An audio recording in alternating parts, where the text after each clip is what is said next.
হরে কৃষ্ণ, রাধে রাধে।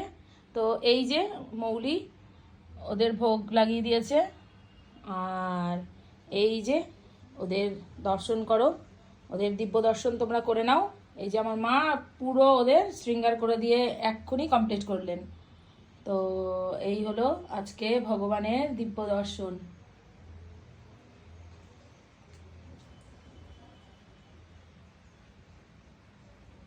এই কাঁচিটা এখানে।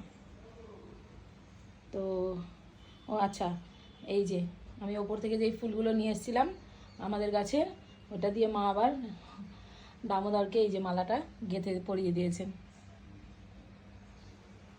তো সবাইকে কেমন লাগছে অবশ্যই কমেন্টে জানিও। আর এই যে ওদেরকে সকালবেলা চিয়া সিড দিয়েছিলাম ভিজিয়ে, কিন্তু সেই প্রসাদটাও আমার নামানো হয়নি, মানে এতটাই কাজের চাপ। ভোর 4টের সময় উঠে স্নান করে ওদের ড্রেস বানাতে শুরু করে দিয়েছি। কালকে রাত্রিবেলা ওদের ড্রেস বানাতে বানাতে কখন ঘুমিয়ে পড়েছি এইখানেই। দিয়ে তারপরে 11:30 যখন বাজে আমি উঠে ওই ঘরে গেলাম ওদেরকে শয়ন দিয়ে। তো যেহেতু একটু সকাল সকাল শুয়ে পড়েছিলাম, 11:30 মানে আমার শুতে শুতে 3টে 4টে বেজে যায়।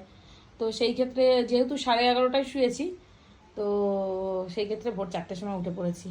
কারণ এখন ঘুমটাকে না কমালে ভগবানের পোশাক পরাতে পারবো না জন্মাষ্টমীতে। তবুও জানি না কতটা কি করতে পারবো। তোমরা একটু প্রে করো অবশ্যই, যেন আমি পোশাকগুলো বানাতে পারি, নাহলে ওরা পড়তে পারবে না। কারণ জন্মাষ্টমীটাই হচ্ছে ওদের স্পেশাল ডে, তাই না সেনা? এই যে কৃষ্ণ, এই যে রাধে। তো এই যে ভোগ দর্শন তোমরা করে নাও।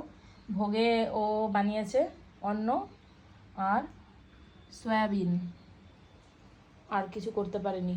আসলে ও তো রান্নাবান্না সেরকম করে না, তো এই জন্য। আর এমনি একটু লেট হয়ে গেছিলো, তো এই জন্য আমি ওকে বললাম যে চট করে একটা চটজলদি কোনো কিছু একটা কিছুই বানিয়ে দে। তো সেটাই বানিয়ে দিয়েছে। যাই হোক, এই হচ্ছে সকালের আপডেট। ভিডিওটা ভালো লাগলে অবশ্যই লাইক কমেন্ট শেয়ার করো।